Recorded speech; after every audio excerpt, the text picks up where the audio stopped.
20 வருஷத்துக்கு முன்னால் பிரிஞ்ச அண்ணனும் 2 தம்பிகளும் ஒருத்தர் சந்திச்சுக்கிறாங்க கோர்ட்டில்.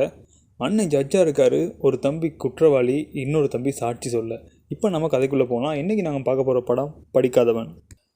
ராஜசேகர் அவரோட அப்பாவோட 2ஆம் தரத்துக்கு பிறந்த ராஜா, ராமு 2 பேரையும் தன்னோட பசங்களாக நினச்சி உசுராக வளர்த்து வராரு. அப்படி இருக்கும்போது ராஜசேகருக்கு கல்யாணம் ஆகுது. அவரோட ஒய்ஃப் ராதாவுக்கும் ராதாவோட அம்மாவுக்கும் இந்த 2 பசங்களையும் சுத்தமாகவே பிடிக்கல. இப்படி இருக்கும்போது ராஜசேகர் வக்கீலுக்கு படிக்க ஊரை விட்டு நகரத்துக்கு போகிறாரு. இப்போது ராதா சின்ன பசங்க 2 பேரையும் ஒழுங்காக கவனிச்சிக்காமல் அவங்கள அடித்து வீட்டை விட்டு அனுப்பிச்சிடுறாங்க.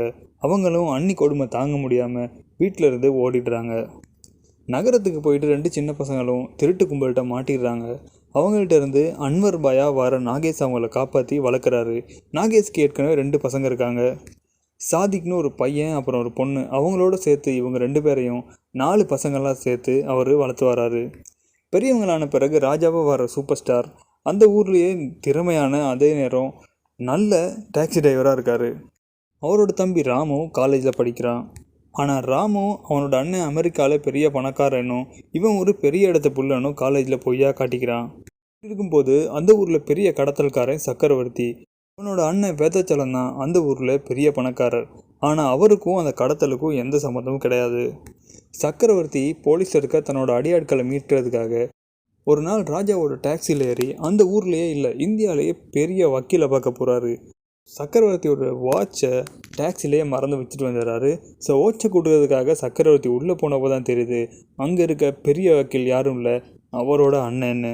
இதை பார்த்துட்டு ஷாக் ஆகின அவர் அட்ரஸை தேடி அண்ணனோட வீட்டுக்கு போகிறாரு. பட் அங்கே இருக்க அண்ணி மாறவே இல்லை.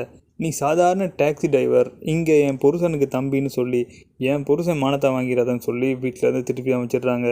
மடமுடைஞ்சு வந்த அவர் திரும்ப அந்த பக்கமே போகலை.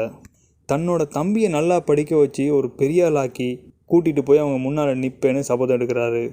ஆனால் அவரோட தம்பி ராமுவோ காலேஜில் படிக்காமல் பசங்களோட ஜாலி பண்ணி தெரியுறான். காலேஜ் படிப்பை முடிச்சுட்டு வீட்டுக்கு வர ராமுக்கு பணத்தாசையை காட்டி சாதிக்கு இவனை கொண்டு போய் கடத்தல்காரன் சக்கரவர்த்திகிட்ட வேலைக்கு சேர்த்து விட்றான். ராமுவோட திறமையை பார்த்துட்டு சக்கரவர்த்தி ஒரு பிளான் போடுறான். என்னென்னா, அவனோட அண்ணன் மிகப்பெரிய கோடீஸ்வரனான வேதாச்சலத்துக்கு ஒரே ஒரு பொண்ணு இருக்குது, அந்த பொண்ணை இவனுக்கு கட்டி கொடுக்கலான்னு பிளான் பண்ணுறான். வேதாச்சலத்தோட பிஏ மூலமாக அதை பேசி முடிக்கிறான். ஸோ இப்போ இவன் நினச்ச மாதிரி வேதாச்சலத்தோட டிரான்ஸ்போர்ட் கம்பெனி வண்டியெல்லாம் இவனோட கடத்தலுக்கு அவன் யூஸ் பண்ணிக்கிறான். ஒரு நாள் கடத்தல் சாமானோட வேதாச்சலத்தோட வண்டி எடுத்துகிட்டு போன சாதிக் ஆக்சிடென்ட் பட்டுறான். இந்த விஷயம் போலீஸுக்கு தெரிஞ்சால் எல்லோரும் அரெஸ்ட் ஆகுவோன்னு சாதிக்கை கொலை பண்ண ஆள் அனுப்புகிறான். ராமு சாதிக்கை காப்பாற்றிடுறான். சாதிக்கை தேடி வந்த அவனோட அடியாட்கள் ராமுவோட அப்பாவை கொலை பண்ணிடுறாங்க. இந்த விஷயம் தெரிஞ்சு வேதாச்சலம் ராமுவை திட்டி வீட்டை விட்டு அமுச்சிட்றாரு. அப்புறமா சக்கரவர்த்தி அவரோட சொந்த அண்ணன் வேதாச்சலத்தையே கொலை பண்ணிவிட்டு அந்த பழியை ராஜா மேலே போட்டுறான். ஸோ இப்போ கோர்ட்டில் ராஜாவோட உண்மையான பேரையும் அட்ரஸையும் வக்கீல் சொல்லும்போது தான் அங்கே ஜட்ஜாக உட்காந்துருக்க ராஜாவோட அண்ணன் ராஜசேகருக்கு இது தன்னோட தம்பி தான்ற உண்மை தெரிய வருது. ஸோ அவருக்கு நெஞ்சு வலி வந்து இந்த வழக்கை தள்ளி வச்சிடுறாரு. அப்புறமா தன்னோட தம்பியை பார்க்க ஜெயிலுக்கு போய் உண்மையெல்லாம் தெரிஞ்சுக்கிறாரு. அப்புறம் தானே வக்கீலாக மாறி திரும்ப வந்து தம்பிக்காக வாதாடி தம்பியை வெளியே கொண்டு வராரு. அப்புறமா அண்ணி இவங்கள்ட்ட காலில் விழுந்து மன்னிப்பு கேட்க குடும்பமாக ஒன்றா சேர்ந்து வாழ்கிறாங்க. இதோட அந்த படம் முடிஞ்சு.